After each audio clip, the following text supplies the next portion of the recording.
అండి, మళ్ళీ వచ్చేసింది మీ చందమామ ఇంకొక చందమామ కథతో.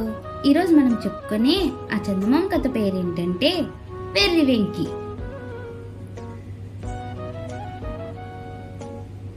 ఒక గ్రామంలో ఒక రైతు ఉండేవాడు. అతనికి చిన్నతనంలోనే భార్య పోయింది. గ్రామంలో వెంకి అనే దిక్కులేని పిల్ల ఒకతుండేది. రైతు దాని చేత ఇంటి పనంతా చేయించుకునేవాడు. తీరికగా ఉన్నప్పుడు అది మిగతా కూలీలతో కలిసి సంతోషంగా పొలం పనులు కూడా చేసేది. పని చేయటంలో వెంకీకి అలుపు సలుపు అంటూ లేదు. కానీ దానికి వేపకాయ అంత వెర్రి ఉండేది. ఇంటి పనంతా నేనే చేస్తుంటేని కదా, నన్ను పెళ్లి చేసుకోరాదా ఏం అనేది వెంకి తన యజమానితో. చేసుకోక నిన్నే చేసుకోమంటున్నావటే అనేవాడు రైతు. కానీ వెంకి అస్తమానము ఇదే పాట సాగించింది. నన్నెందుకు చేసుకోవు, నాకేం మంకొచ్చింది, నేనుండగా ఇంకొకత్తెను ఈ ఇంట్లో అడుగు పెట్టనిస్తానా అంటూ అది తన యజమాని కాల్చుకు తినేది. దాని బాధ భరించలేక రైతు ఒకనాటి మధ్యాహ్నం వెంకి పొలం పని చేసి అలిసి చేనులోనే పడుకొని ఒళ్ళు తెలియకుండా నిద్రపోతుంటే దాని వంటి నిండా నూనె కలిపిన కాటుక పట్టించేశాడు. పొద్దువాలే సమయానికి వెంకి నిద్ర లేచి తన కాళ్ళు చేతులు చూసుకొని తానే భయపడింది. నేనా లేక దెయ్యమా అని దానికి అనుమానం వచ్చింది. అది తిన్నగా తన యజమాని ఇంటికి వెళ్ళి, వెంకి ఇంట్లో ఉందా బాబు అని అడిగింది. ఆ ఇంట్లోనే ఉంది అన్నాడు రైతు. ఇక తనకు దాని పీడ వదిలిందనుకొని. అయితే నేను వెంకీని కానన్న మాటేగా అనుకుంటూ వెంకి మస్క చీకట్లో పడి అడవికేసి బయలుదేరింది. అడవిలో దానికి 2 దొంగలు కనిపించారు. వాళ్ళు దాన్ని చూసి భయపడిపోసాగారు. ఎందుకురా వెరినాగన్నల్లారా, నన్ను చూసి అలా బెదిరి పారిపోతారు? దొంగతనానికి పోతుంటే నన్ను వెంటబెట్టుకుపోండి, సహాయంగా ఉంటాను అని వెంకి కేక పెట్టింది.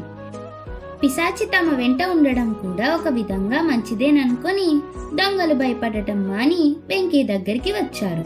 వాళ్ళు ఆ రోజు ఎక్కడన్నా ఒక మంచి గొర్రెను దొంగలించాలని ఉన్నారు. కానీ ఎక్కడ గొర్రె దొరుకుతుందో వాళ్లకు తెలియదు.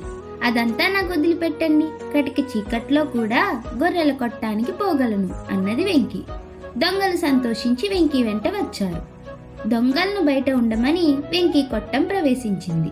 దొంగలు గొర్రె కోసం ఎదురు చూస్తుండగా వెంకి పోతు కావాలా పెంటి కావాలా అని కావుకేక పెట్టింది. అరవకు, బలిసినదిగా చూసి ఏదో ఒకటి పట్రా అన్నారు దొంగలు. బలిసినదే, పోతు కావాలా పెంటి కావాలా అని వెంకి మరింత గట్టిగా అరిచింది. అరుస్తావెందుకు, బలిసినదైతే పోతైనా సరే పెంటైనా సరే అన్నారు దొంగలు. ఇక్కడ బోలెడన్ని గొర్రెలు, పోతు కావాలా పెంటి కావాలా, ఏది కావాలంటే అదే ఉన్నది అని వెంకి మరింత గట్టిగా అరిచింది. నోరు మూసుకొని ఏదో ఒకటి పట్టుకురా అన్నారు దొంగలు. ఈ లోపుగా గొర్రెల యజమాని వెంకి పెట్టిన గావు కేకలకు లేచి బయటకి వచ్చాడు. అతన్ని చూడగానే దొంగలు కాలికి బుద్ధి చెప్పారు. ఉండండర్రా, ఆగండర్రా అంటూ వెంకి గొర్రెల మధ్య నుంచి పరిగెత్తుకుంటూ వచ్చింది. వెంకీని చూడగానే గొర్రెల యజమాని భయంతో కొయ్యబారిపోయి తన మందలోకి పిశాచొచ్చింది అనుకున్నాడు. ఆ రోజు దొంగలకు వెంకీకి తిండి లేదు. మర్నాడు చీకటి పడగానే వాళ్ళొక కోడిని తస్కరించడానికి బయలుదేరారు. కానీ కోడి ఎక్కడ దొరికేది వాళ్లకు తెలియదు. అదంతా నాకు వదలండి, నాకు ఊళ్ళో ఉండే కోళ్ల గూళ్ళన్నీ బాగా తెలుసు అని వెంకి వాళ్ళను వెంటబెట్టుకొని ఊళ్ళోకి వచ్చింది. అది దొంగలను బయట ఉండమని కోళ్ల ఆవరణలో ప్రవేశించి, పెట్ట కావాలా పుంజు కావాలా, ఇక్కడ బోలెడన్ని కోళ్లు అని గావుకేక పెట్టింది. అయితే పొలికేకలు దేనికి, బరువుగా ఉన్న కోడిని చూసి పట్టుకరా అన్నారు దొంగలు.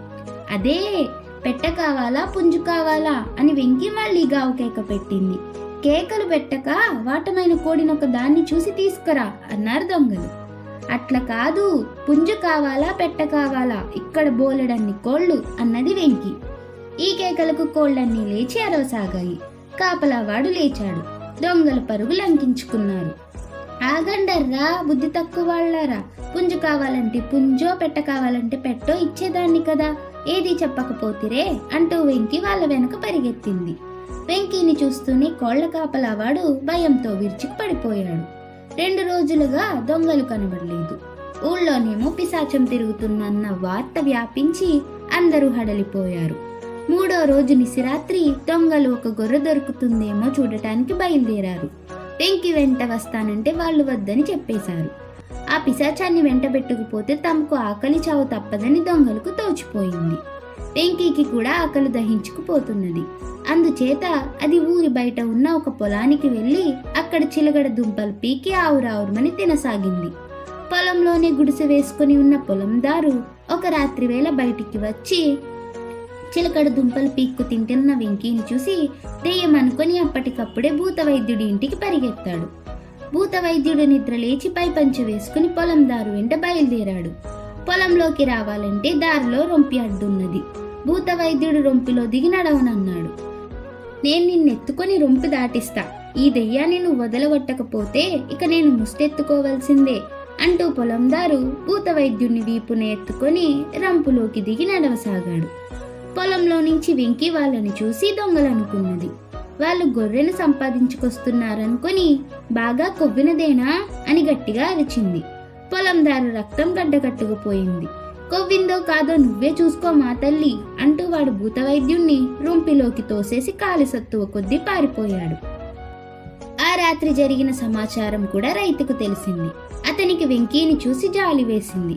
అందుచేత అతను దానికోసం అంతటా వెతికి పట్టుకొని చక్కగా స్నానం చేయించి పురోహితుడిని పిలిపించి తానే పెళ్లి చేసుకుని సుఖంగా జీవించాడు. అలా కథ కంచికి మనం ఇంటికి.